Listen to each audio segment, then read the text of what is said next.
as always, data is always important for us. We always want to be measured against data. And I think one of the things we spoke about yesterday is redesigning what data goes into the system, because currently it's historical as well as, I'm not bashing your data, Eunice, please. No. I was like, well, she's like, girl. No lies about data, but we're just talking about how do we redesign some of the data that is in the system that is excluding our women. So let's give a big round of applause to Eunice from McKinsey. Do you understand, or are you there? There we go. Good morning, everyone. Good morning. No, that's not good enough, guys. Come on. Good morning, everyone. Good morning. This table is definitely the happening table. I should come sit there. You're live. Good morning, everyone. My name is Eunice, and I work at McKinsey. I'm currently an engagement manager at the firm. And at McKinsey, we spend a lot of time looking at various topics, one of which is women and women in the workplace. We have multiple reports, and that's why we find it important to be an event like this one. So I'll start by looking into the room and marveling at how beautiful this looks. And I think it's not because of the decor, the black, the yellow. I mean, that's also good. But I think it's because of every single one of you guys who decided to come here for day 2 and be a part of a very important conversation that is important for our continent. It is truly an honor to stand here before Her Economy Conference, a platform that is not just about discussing these things, but also about shaping it and acting on it. And today, as we move from dialogue to action, I'd like to give you a few facts and insights that hopefully will help us with these conversations. Now, we had a presentation ready, but technology sometimes saves us. Unfortunately, today it failed us. So I hope that you're still able to follow and still able to catch some of these insights. Now, today I want to reflect on a powerful truth, a truth that we arrived at yesterday, a truth that we already knew, and that is that African women are highly active in the economy. Therefore, we're not just participants. We're not just there to sit in a room. We are actually active. So the issue becomes a 3-pronged approach. It's ownership, it's scale, and it's access. And why do I say this? Because in our continent, women are already building businesses. We are driving commerce. We are supporting households, and we are sustaining communities each and every day. Think of your mothers, your grandmothers, your cousins, your aunts, all the women in this room. We are already part of this. Now, we know that in Africa, 1 in 4 entrepreneurs is a woman. And this is actually one of the highest globally. And women already contribute 33% of Africa's GDP. Let's think about that for a minute, right? Data is data unless it's put as an insight. 1/3 of Africa's economic output is powered by women. I'll say that again. 1/3 of Africa's economic output is powered by women. However, how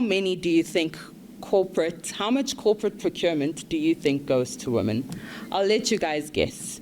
10 to 15%, hands up. Less, so we're going up or down? We're going down, down, okay. 5 to 10%? 5 to 10%, okay. Should I go down or up? Because I didn't see a lot of, go down. 1 to 5%? Exactly. I didn't see all the hands up, but that is it. 1% of corporate procurement goes to women-owned business. I said that 1/3 of Africa's economy is driven by women. However, 1% of corporate procurement goes to women-owned businesses. That statistic alone tells us a story that we should listen to. It tells us that women are contributing to the economy. Yes, we are. However, we are still excluded from the highest value opportunities within it. And this exclusion becomes very visible as businesses grow. Now let's bring it closer to home for a second, right? Let's look at South Africa. In South Africa, approximately 40% of SMMEs are owned by women. Now, an SMME is a small to medium enterprise, often defined as a company with less than 50 people employed. However, when SMMEs try to scale and grow beyond the 50 people employment, between 50 and 200 people, we see that that percentage, we said 40%, it drops to 13%. That's over 60% ownership drop with the growth of businesses. That tells you that as businesses grow in South Africa, women owners shrink. And the next question you'll ask me is why? What are we seeing? What's wrong? Are we just small-time business owners, or are there more? And this is because it is a challenge that is presented to us. A challenge that tells us that not all women are absent from businesses. No, we are owners.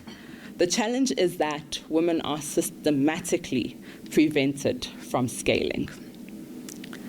Too many women remain concentrated in micro businesses, informal sectors, and thin margin industries where building long-term scale is extremely difficult.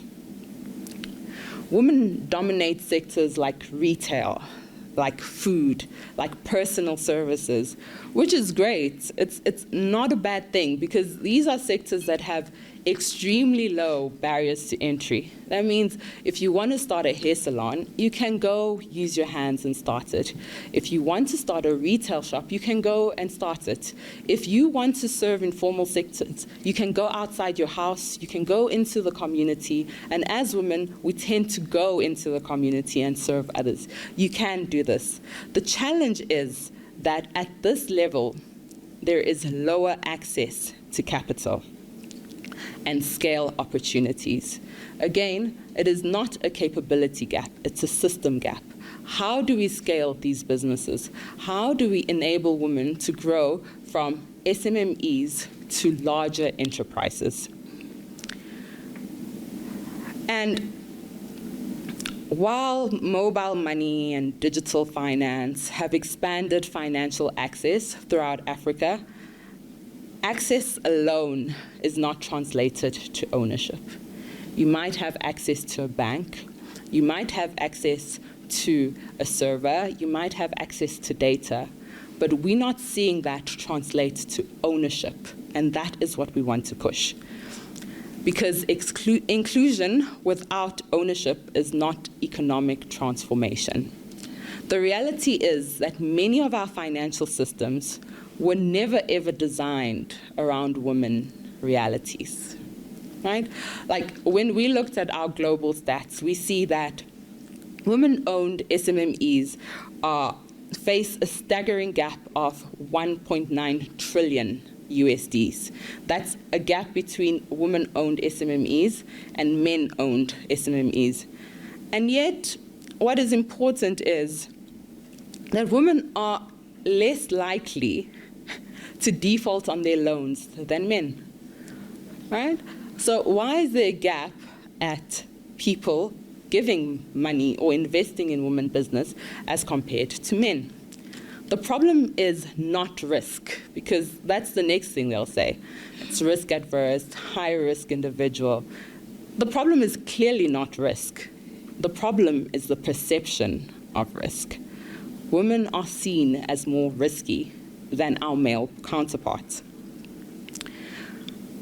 The traditional lending systems continue to rely heavily on collateral ownership, right? Despite the fact that women do not own land or property in their own names, we still have ownership. We still have ownership. At the same time, we are showing and demonstrating financial reliability every day through our mobile money histories, through our saving groups, utility payments, community finance systems such as Stokvels. We show how reliable we are with finances. However, all these signals are often ignored. And so we continue to face financial constraints that are 3 to 4 percentage points higher than that experienced by men.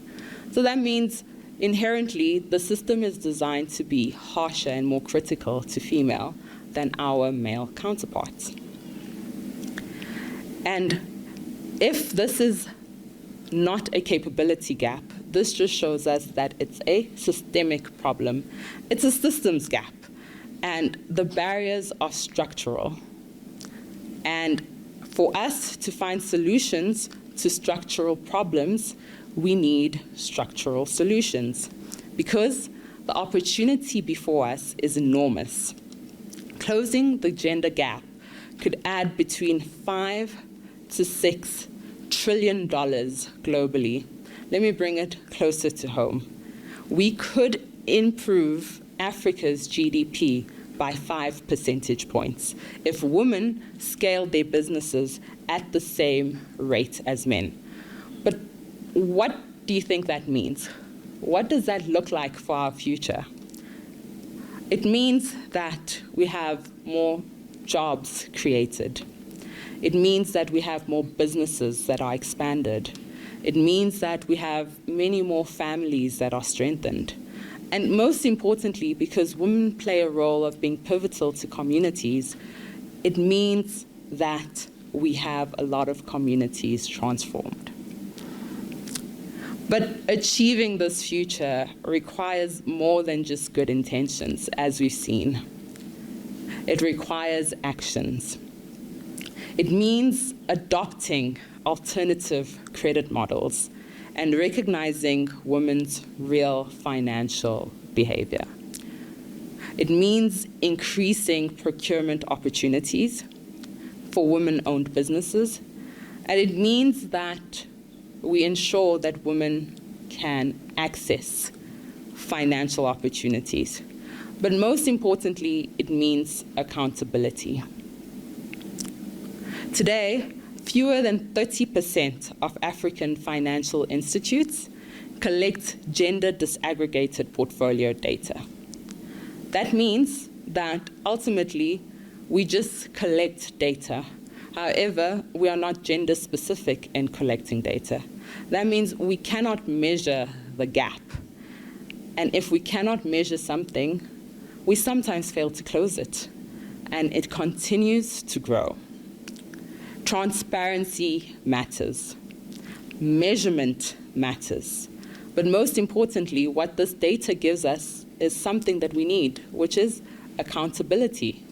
Accountability matters. Because what gets measured gets prioritized. And what gets prioritized, you guessed it, gets funded.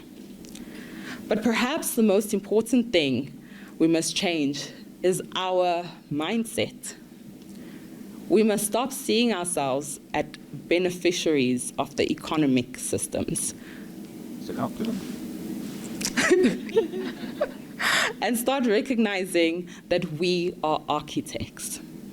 We are builders and shapers of this economy. We're not just builders and shapers of our companies, of our homes, of our communities. No, we are active members of the economy, and we are actively building and shaping it. Africa does not lack entrepreneurial ambition. No, I'm actually going to specify that. Africa does not lack female entrepreneurial ambition. I mean, all of you being here today and many of the women who start businesses are big testaments to that. No, that's not what we act. We don't lack innovation. We don't lack resilience. What we have lacked are systems intentionally designed to convert women's participation into ownership. Systems that help us move from being participants in the economy and being owners of this economy. Systems that have stopped us from scaling our businesses and creating that generational wealth. And this is why gatherings like this is so important. This is why gathering like this matter so profoundly. Because it does not just discuss inclusion. It does not just make us come to a table and discuss how can we be included. No, I think we've moved on from the point of participating and being included. No, we are discussing how do we become architects. That's a very important word. How do we build? How do we redefine? And how do we claim economic power? And what does that look like in our continent? It is about building Africa when women do not just survive economically. It's about building an Africa where we thrive, but more importantly, where we lead, we own, and we scale. In Africa, where women are fully represented, not only in markets, but also in capital allocation, procurement pipelines, investment portfolios, and entrepreneurial growth. And whilst the current pace suggests, and a study that we did, that if we continue to grow like this, we believe that full inclusion will be achieved by, let me ask you guys, when do you think we'd get full inclusion if we continue growing at this pace? Let's see, beyond 2040, hands up. Beyond 2050? Yeah? Yeah? No? Oh, so later? 70? 80? 90? Yes, the current trajectory says by 2093. 2093. If we continue to scale and grow at the pace that we are, we will obtain full inclusion. But I believe that we have the power to accelerate that. We have the power to obtain full inclusion by years 2030, by years 2040. But only if we choose courage over comfort, courage to design and redesign outdated system, courage to rethink the criteria for capital allocation, courage to hold institutions accountable, and courage to invest differently. Invest in yourself differently. Invest in other women differently. Work with other networks. I mean, yesterday we had a deal room, which sort of like, I don't think you understand how amazing it is to have so many people in a room where opportunity is at your fingertips. I have a problem, you have a solution. You have a problem, I have a solution. You need something, I know someone. You know someone, I need something. How amazing is it that we are able to come together as women and actually afford each other those opportunities? When we choose to rise economically, nations rise with us. We've seen this historically. When women choose to take their part and their stand in the economy, in the community, we see that nations follow through. And when we gain ownership, Africa will unlock the greatest economic opportunities of our generations. So let's not just leave this conference with clocked moments or with insights that we've brought. Let's leave this conference with a commitment to build, a commitment to change, and a commitment to change our mind shift from participation to ownership, to stop asking for people to let us in the room, stop asking for people to give us opportunity, However, for us to claim that opportunity, to access to scale, from our intention to our accountability, because the future of Africa is not going to be built by men. I'm sorry for the men in the room. But it will be built by men and women. Correct. Or maybe I should switch it, by women and men. That's the way. But it won't. What is important is that it won't be built without you in the room. And we will need to get and claim our equitable access to build that wealth at scale. Thank you, ladies and gentlemen.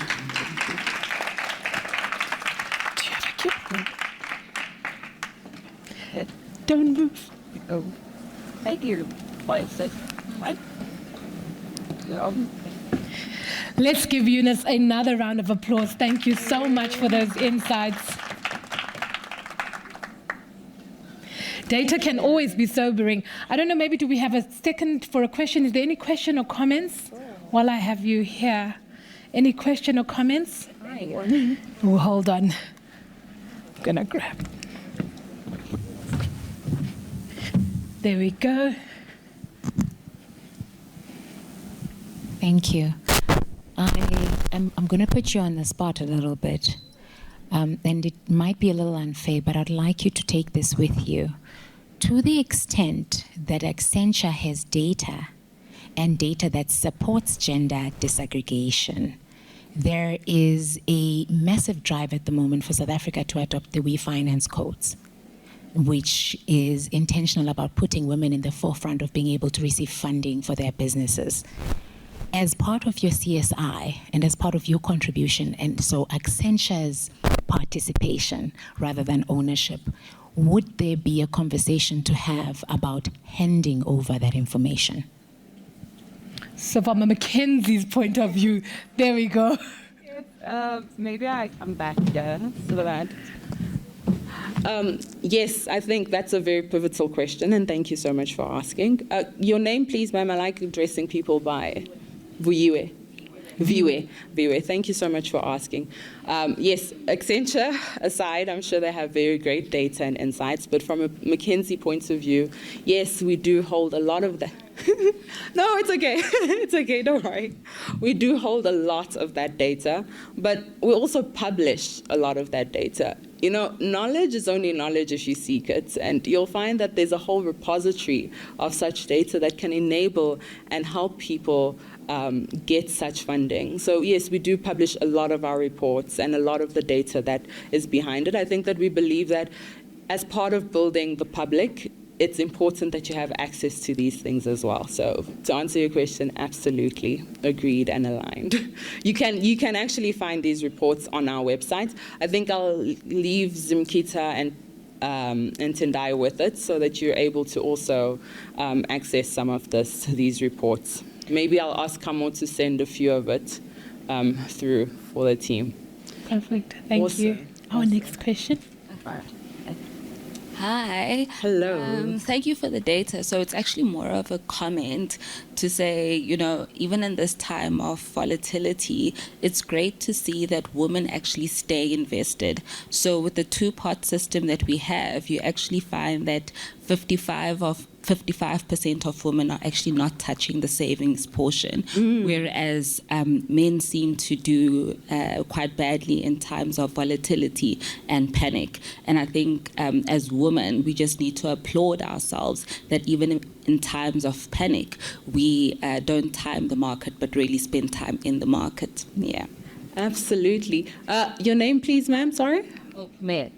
Pardon? Pume. Pume. I think she's right. Firstly, can we give ourselves a round of applause for that? But number two, I think that those kind of figures are the important ones, right? Like, we don't know that. We don't know that, or we don't know how well we're doing without the insights that drive it. But yes, thank you. I saw another hand, but Yes, I'm running over. Sorry. Oh. This will be our last question Because of time. or comment. Thank you so much. Dr. Awesome here. Hi, Dr. Awesome. From African Institute of the Mind. Oh, wow. So, first off, thank you. I'm aware that McKinsey has a health institute.